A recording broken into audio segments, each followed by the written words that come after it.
Hi guys, how's it going? Cook Beats here. In this video I'm going to answer one of your questions.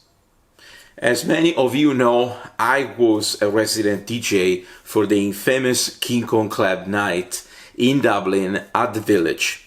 The Village is now known as the Opium Rooms, and I've been always spinning records there every single Monday and sometimes on a Wednesday for something like 10 years, every single week, taking a few breaks during the summertime and obviously for Christmas and New Year's Eve.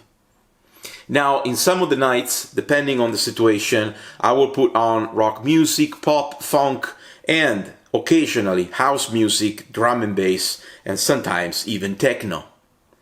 And as you might know, if you've been to Dublin, if you had a chance to DJ in one of the old school venues, the gear was insanely bad. And this is because there were no concept or format of what a DJ was meant to do. Sometimes you had vinyl records, I remember bringing my own decks, and some other times you were on CDJs, and other times there was just a mixer and you were showing up with a laptop and plugged straight in. Now, in this case, I'm going to answer the question, what vinyls were you putting on? Because obviously, in the case of vinyls, the selection is limited to whatever you got in the crate. And some of the craziest choices that I've done over the years while I was resident at the King Kong Club nights include very unique and sometimes rare vinyl records.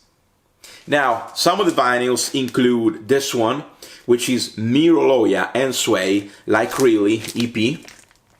Just a regular EP that I used to put on late night, after midnight. It's a regular, not usual black vinyl record, nothing special, graphic-wise, very straightforward. But I love this record because it was blending very well with other stuff. Of course, links to these vinyl records are in the description below if you want to listen how they sound. Another unusual record was this one. It's called Interconnections EP here, and you can actually hear this record in Techno is a State of Mind, my documentary from 2 years ago.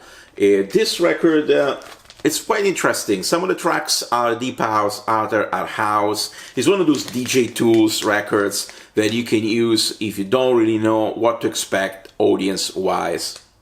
Then I remember doing DJ sets even for openings of clothing shops where the music was something that had to be both background music but also a mood type of music.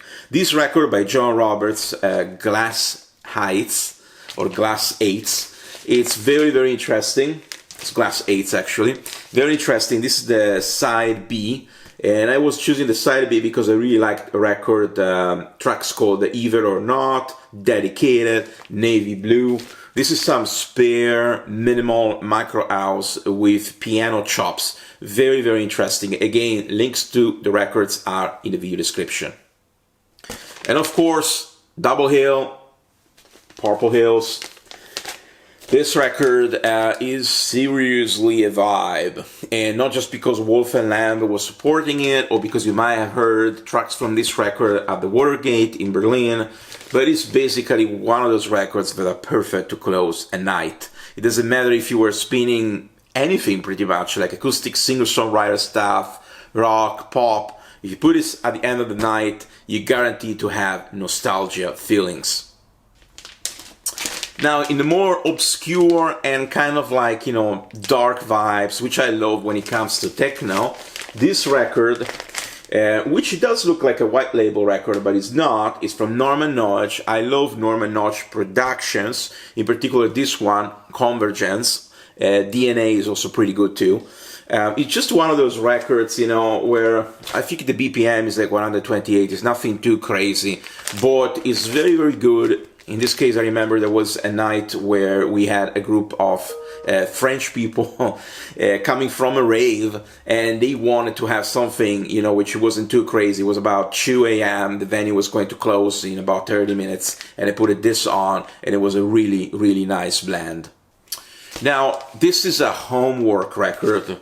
It's called And the Noise-Handwerk 3. I used to love this record so much, but I bought 2 copies of it. One copy actually bought it from Hourrière, the store in Berlin. And this is a classic, like, tripped out techno album. Again, it's very, very minimalistic in the graphics, but it sounds insane. Again, links to the records are in the video description below. Definitely worth to check this one if you are into very dark techno.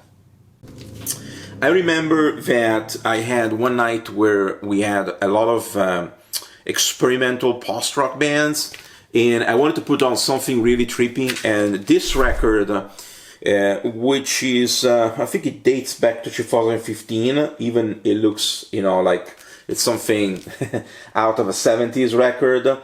Escapes Timbers, I don't know how to pronounce it properly. It's a French record, and it has these really trippy graphics. I don't know if you can see it, I'll try to do my best. And basically you pull it and you had this nice optical illusion. And as far as I remember, it's actually a double record.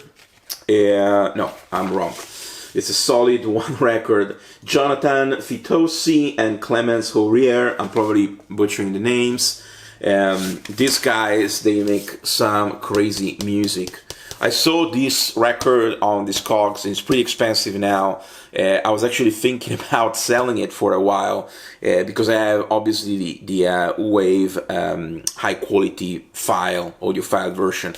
But I'm keeping this one. This is a really good one to pull out if you're playing some experimental ambient music in between the tracks, either at the end of the night or at the very start. Inevitably, we have to go into the drum and bass section, and this album, which does look like, well, it is actually a white label album, and I have no clue what it is, but I remember that I got this album next to this one, which is another drum and bass trip. This album, which is really funny graphic, is actually from an artist called Eat Static, and the name of this album is Interceptor. And again, the link to these records is in the video description below. This is straight drum and bass right here with a little bit of jungle. It's pretty cool, you know, it depends on the night. This again was right after a Goldie gig actually. And I did also DJing for Goldie ages ago at the same venue where I was DJing. And I have to close this list of vinyls with something that is not weird in any way, but somehow it's still a niche, and it's Soundstream. Now, Soundstream, for those of you that don't know, it's synonymous of funk disco vibes, something that could remind for the more mainstream heads Daft Punk, but obviously it's not Daft Punk. It's very niche, and Soundstream actually plays sometimes at Berghain Panorama Bar, so the music choice is insane. I haven't managed to find a full DJ set yet on YouTube, but I have pretty much all the Soundstream records, which I actually again purchased at Hourrière in Berlin.